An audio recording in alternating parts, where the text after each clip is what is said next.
सोचिए जरा, एक इंसान जो सालों से अपने कंप्यूटर स्क्रीन के पीछे शांत बैठा कोडिंग कर रहा हो, वो अचानक एक दिन उठे और पूरे राज्य का स्वास्थ्य मंत्री बन जाए।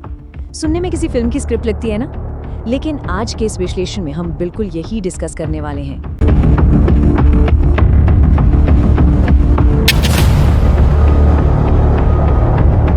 हम बात कर रहे हैं बिहार के सबसे लंबे समय तक मुख्यमंत्री रहे नेता के बेटे निशांत कुमार की। आज हम बिल्कुल निष्पक्ष रूप से इस पूरे ट्रांजिशन को डिकोड करेंगे कि कैसे एक प्राइवेट सॉफ्टवेयर इंजीनियर अचानक से इतने भारी भरकम और सार्वजनिक पद पर आ गया। तो चलिए बिना किसी देरी के इस दिलचस्प सफर को समझना शुरू करते हैं। अब सबसे बड़ा और वाजिब सवाल यही है कि आखिर ऐसा होता कैसे है। मतलब एक प्राइवेट सॉफ्टवेयर इंजीनियर का राजनीति से क्या लेना देना? ये कोई मामूली जॉब चेंज तो है नहीं। ये एक ऐसा शिफ्ट है जो सीधे तौर पर करोड़ों लोगों की जिंदगियों से जुड़ता है। इस बड़े और एकदम से हुए बदलाव को समझने के लिए हम पूरी टाइमलाइन को क्रोनोलॉजिकल तरीके से देखेंगे, ताकि तस्वीर बिल्कुल साफ हो सके कि कैसे एक गुमनाम रहने वाला इंसान अचानक से पूरे देश की मीडिया के कैमरों के सामने आ गया। तो आइए सबसे पहले बात करते हैं फेज 1 की, द क्वाइट सॉफ्टवेयर इंजीनियर। कहानी शुरू होती है 20 जुलाई 1975 से, जब पटना में निशांत का जन्म हुआ। उनकी शुरुआती पढ़ाई लिखाई काफ़ी अच्छी रही, पटना के सेंट कैरेंस और मसूरी के मानव भारती स्कूल से। इसके बाद उन्होंने रांची के प्रतिष्ठित बीआईटी मेसरा से सॉफ्टवेयर इंजीनियरिंग की डिग्री ली। सब कुछ एकदम नॉर्मल चल रहा था। एक आम प्रोफेशनल की तरह उन्होंने कुछ साल सॉफ्टवेयर इंजीनियर के तौर पर काम भी किया। लेकिन फिर आता है साल 2007। 2007 में उनकी मां मंजू सिन्हा का निधन हो गया। इस पर्सनल लॉस ने उन्हें बहुत गहराई तक प्रभावित किया और वो पूरी तरह से एक आध्यात्मिक एकांत जीवन की ओर मुड़ गए। पब्लिक लाइफ से उनका कनेक्शन लगभग खत्म ही हो गया था। उनका लाइफस्टाइल एकदम सिंपल था। नो पॉलिटिक्स, नो स्टेटमेंट्स और नो डायनेस्टी। मजे की बात यह है कि उनके पिता नीतीश कुमार हमेशा से ही परिवारवाद की राजनीति के सख्त खिलाफ माने जाते रहे हैं। और सच कहूं तो निशांत ने भी सालों तक इस रूल को पूरी तरह फॉलो किया। वो एकदम पर्दे के पीछे रहे। उनका राजनीति के शोरगुल से कोई वास्ता नहीं था, बस अपना शांत और प्राइवेट जीवन जी रहे थे। लेकिन फिर एंट्री होती है फेज 2 की, ए सडन पॉलिटिकल शिफ्ट। साल 2026 में हालात कितनी तेजी से बदले, आप इसका अंदाजा लगाइए।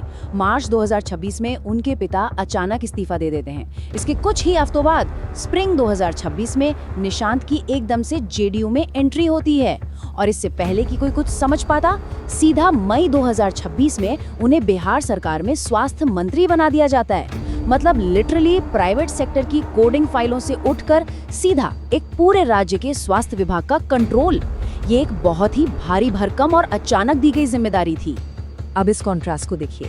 एक तरफ वो इंसान है जो सालों से एक लॉजिकल, आध्यात्मिक और पर्दे के पीछे का जीवन जी रहा था, और दूसरी तरफ है राज्य का स्वास्थ्य मंत्री।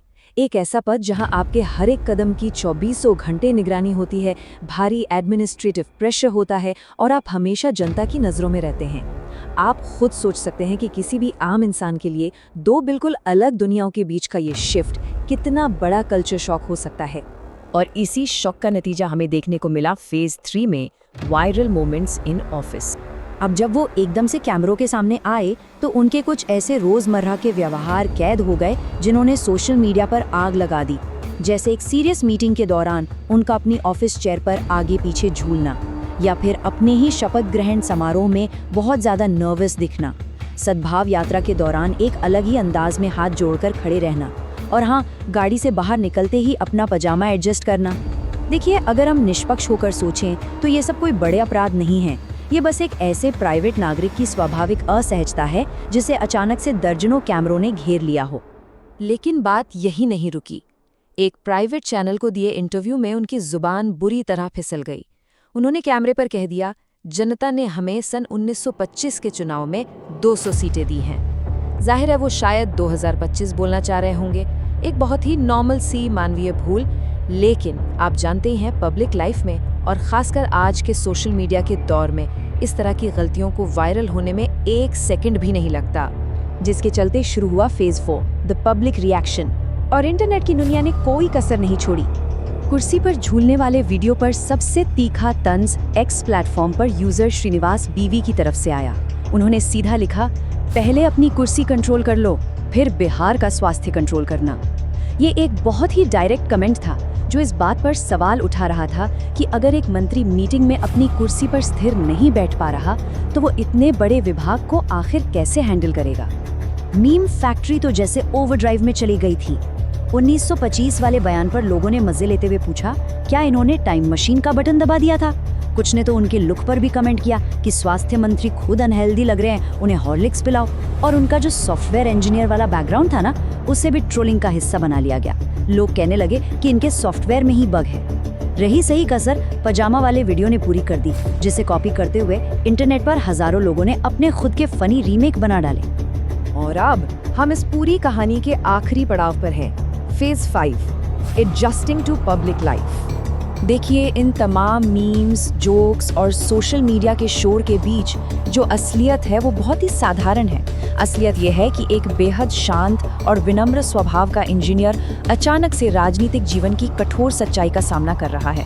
ये समझना बहुत ज़रूरी है कि हर इंसान कैमरे के लिए नहीं बना होता।